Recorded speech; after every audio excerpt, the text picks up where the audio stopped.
They're gone. All right, lads?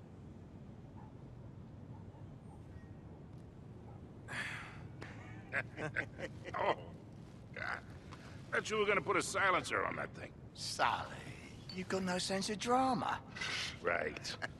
All right. All that racket's gonna bring the cops any minute. Let's get the hell out of here. Could have pulled a couple of those punches, Charlie. What do you mean? I hardly touched you. You headbutted me. All right, all right. I got a little swept up in the moment. You were the one who said make it look realistic. Better stay on his good side.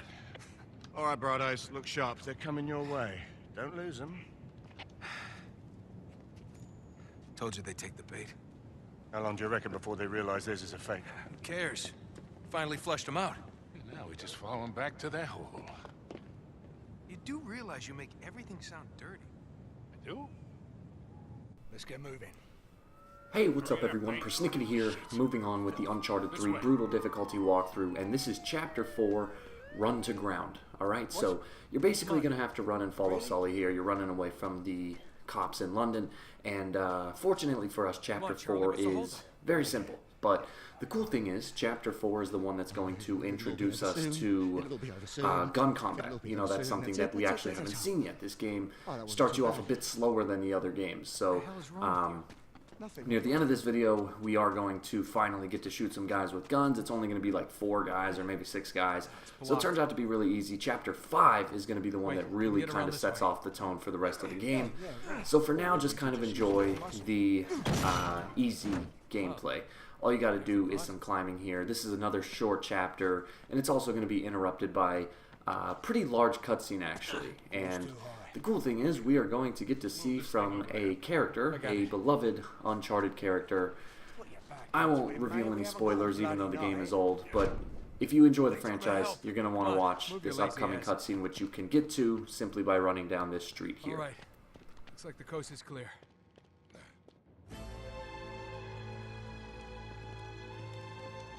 You should be more careful with your head, you know it. Evening, lads. All right, darling. Looks like hell spit you two back out. It was a thing of beauty, Chloe. I went off without a hitch. You're unusually quiet. What's up your bum? Oh, well, Charlie seemed to enjoy himself a little bit too much for my taste. My ears are still ringing. Oh, for God's sake. Helps if you have something in between. Well, it looks like I missed out on some fun. Yeah, you did, actually. It was very, very cathartic. It's funny. Do you have any trouble? Nah, easy peasy. And you're sure they didn't see you trailing them? Not a chance. So, which door's Scary Poppins hiding behind? Behind that one there. The green one. They drove in ages ago and it's been dark ever since. You think they're still in there? Well, I haven't taken my eyes off it. And no one's gone in or out. Think these are really necessary? I mean, it's not like they're expecting us. Don't underestimate these blokes. They're not messing about. Hey, we're just gonna sneak in and we sneak out. Just like that. Yeah, fair enough. But any trouble, you shoot first and ask questions later, all right?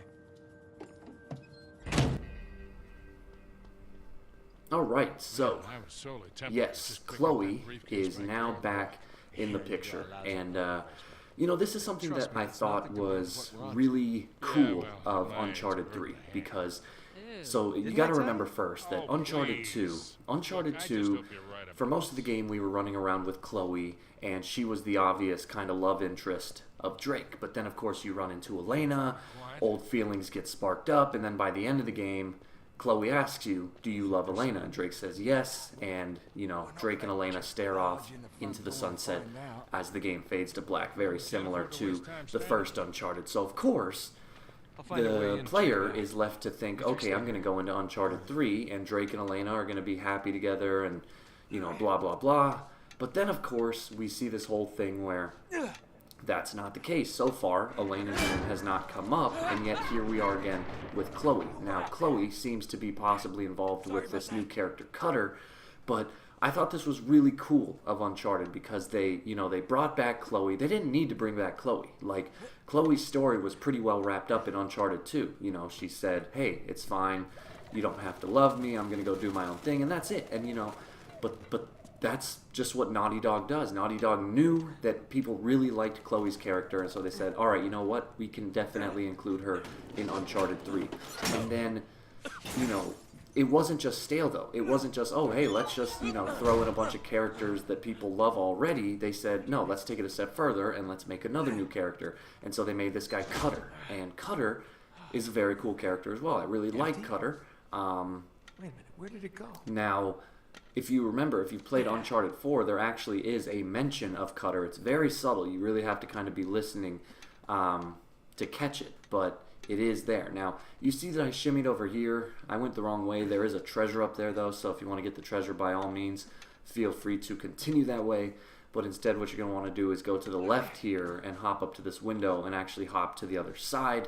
And now you can kind of work your way down until you're safe enough to drop down that distance. And once you get into this warehouse, we're going to have one more short cutscene, and then we will have a little puzzle to solve, and then we'll get to move on with the rest of the gameplay. Give me a hand with this. Yeah. Got it.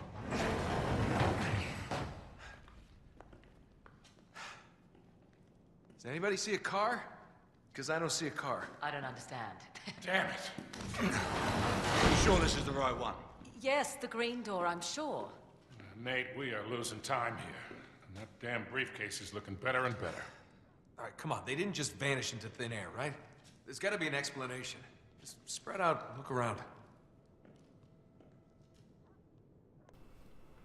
They were here, all right. Alright, so after the cutscene, we have a short little puzzle to solve. Now, the annoying thing is, this puzzle, sometimes you have to just wait for the AI to respond with you, and then sometimes you just have to just walk around until the puzzle activates. Like you see right here, I got that little prompt to look at the tire tracks. That doesn't always happen right away. Sometimes you got to run around for a bit until the game will prompt you to look at it, but if you're standing in the right spot, you should be able to get it. And then what you're going to want to do is run over here, and you can see this kind of brick that is slightly more elevated than the rest, and you can see that if you step on them, there's 4 of them, they kind of depress a little bit. Ooh, some kind of mechanism. Yeah, maybe. 4 tires, 4 points of contact. Sully, stand right there. You two, like there and there.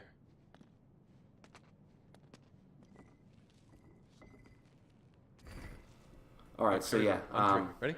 it's pretty much, it's pretty simple. All you're going to do is press X when it tells you to, and then you're going to aim your flashlight at the wall to simulate 2 headlights, and that will solve the puzzle, leading you to one more short little cutscene, and then we can move on with the gameplay. Sully, aim your beam at the wall, like headlights.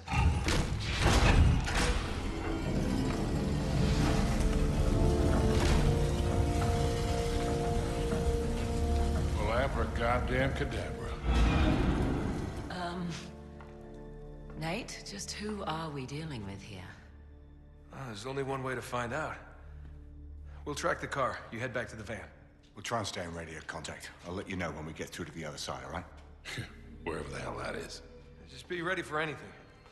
Might be a quick exit. No doubt. She's the best driver in the business, you know. So I've heard. Alright, so now we are almost done with Chapter 4. There's only a couple minutes left, and all of this is going to be gameplay. And like I said at the beginning of this video, we are now going to get to shoot some guys with the guns. And so you'll notice the weapon in my inventory is actually silenced.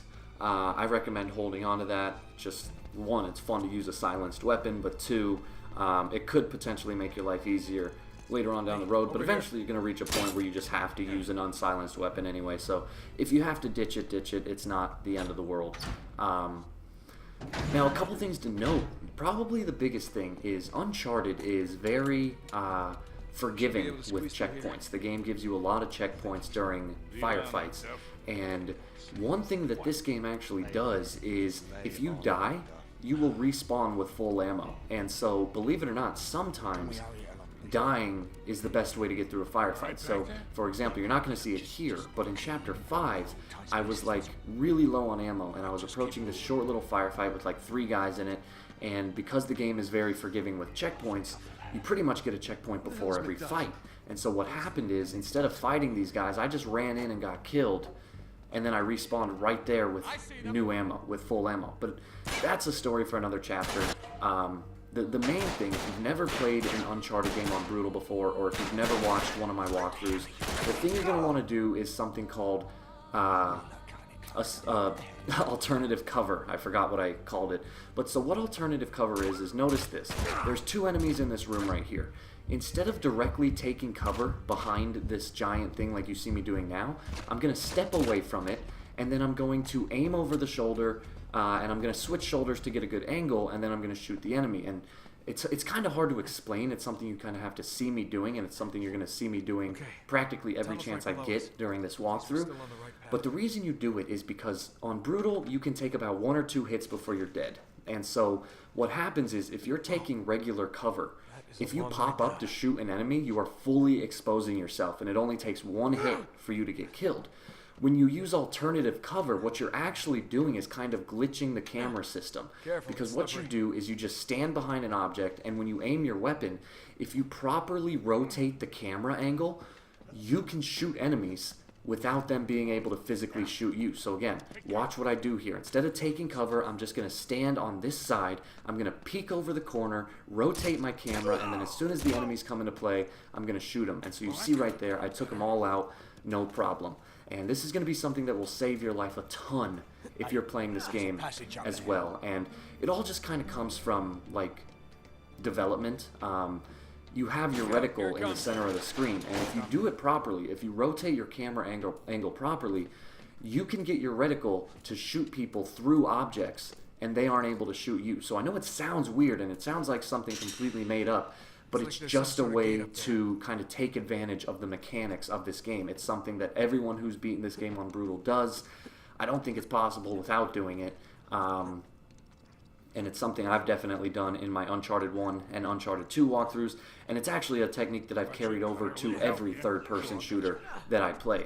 Sometimes it's not, sometimes it's not as possible. Like in Gears of War, it's a lot harder to do, but in Uncharted, it is a lifesaver. So anyway, you're going to crawl up to this lever here, wait for Sully to climb the ladder, and then just pull it together. You're going to have to do a little button mashing here, and that will open up this giant door, and I think that's all the combat for this level. So once again, I'll kind of explain more about what alternative cover is in the next level, since that's where we're really going to get our hands full with gun combat. So for now, don't worry about it, but just know that it is a technique that you're going to have to use if you are playing along with this game. And if you're not playing along, if you're just watching, well then, it doesn't really matter, but it's still important for you to know what alternative cover is. Now you're going to come to this hallway here. The door on the left is where you want to go, but that's going to bring on Chapter 5, so I am going to end the video here.